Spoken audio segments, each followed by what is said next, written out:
Les armées françaises au service de la paix dans le monde vont inaugurer le défilé, puisqu'on aura le bataillon français qui a été engagé au Liban avec le béret bleu. Il y a bien l'engagement de la France dans les opérations de maintien de la paix. Donc c'est pour ça qu'une place a été réservée à notre bataillon français qui rentre de l'opération Daman au Liban.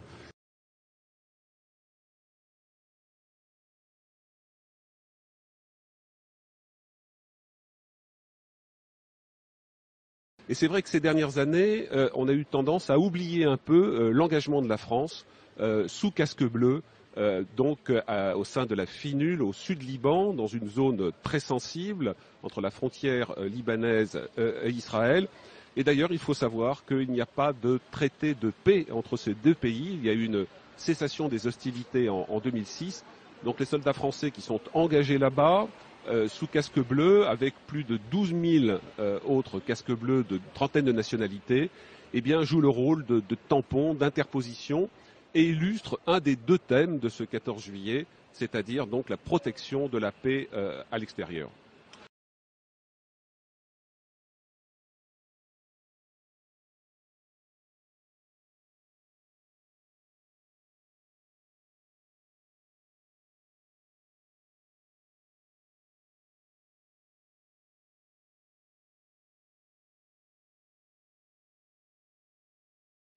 Les Champs-Élysées, retrouvez Fanny Stenler. Vous êtes en compagnie de Wilfried Deschartres de la FINUL. Je rappelle que les troupes françaises de la FINUL, les forces intérimaires des Nations Unies au Liban, sont à l'honneur cette année pour ce 132e défilé du 14 juillet, Fanny.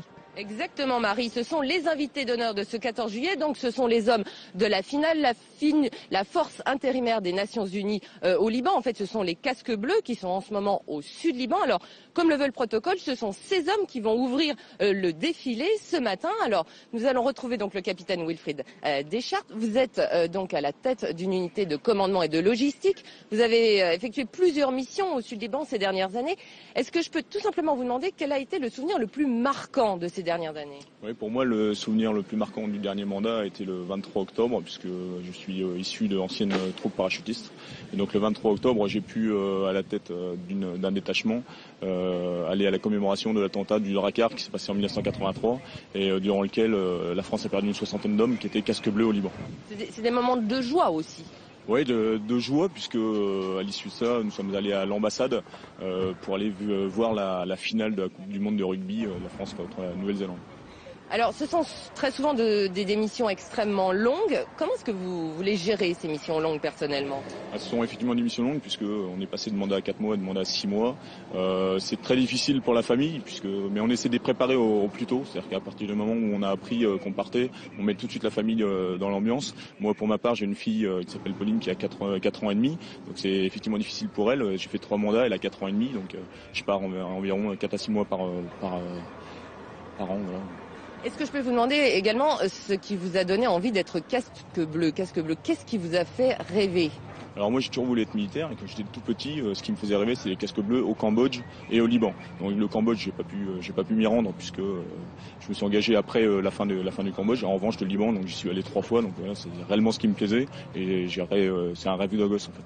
Et vous me parliez du départ, vous aviez des étoiles dans les yeux quand vous me disiez voilà c'est le départ qui me fait envie dans ce métier. Oui, quand on est militaire on n'a qu'une envie, c'est d'aller servir à l'étranger, que ce soit partout autour du monde. Et voilà, effectivement quand on apprend qu'on part, on est un peu voilà, des étoiles plein les yeux. Et une dernière question, ce matin vous êtes vraiment à la tête de vos hommes au sens propre et figuré. Qu'est-ce que ça représente pour vous ce défilé? Alors pour moi c'est un grand moment de fierté puisque voilà je défile d'une en tête du défilé et en plus de ça je défile à la tête de mes hommes, donc c'est une très grande fierté, tout à fait, oui. Voilà donc la France qui est le 3e contributeur de la FINUL avec 1000 hommes sur place en ce moment au sud Liban. Ce sont donc les troupes françaises de la FINUL, les forces intérimaires des Nations Unies au Liban, donc qui sont à l'honneur.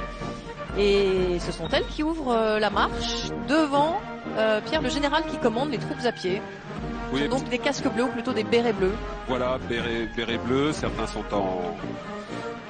en képi, mais donc les bérets bleus de la FINUL, ce théâtre au sud Liban extrêmement sensible et compliqué. La France représente un millier d'hommes sur les 12 000 militaires issus de plus de 30 pays, donc ils contribuent au maintien de la paix dans cette zone extrêmement sensible. C'est l'opération Daman. Et d'ailleurs, je salue au passage le général Delors-Laval qui part dans quelques jours prendre le commandement du détachement français sur place. Donc le détachement est commandé ici par le colonel Cédric Dugardin, chef de corps du 1er régiment de tirailleurs. Et il y a également dans ce bloc des sapeurs du 3e régiment du génie de Charleville-Mézières.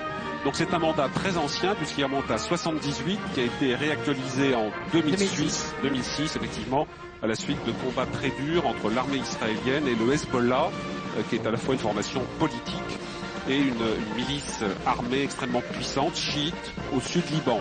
Donc c'est une zone volatile qui peut, c'est un militaire qui me disait ça, qui revient de là-bas, qui peut, comment dirais-je, exploser à tout moment. C'est extrêmement fragile, donc ces casques bleus jouent un rôle essentiel.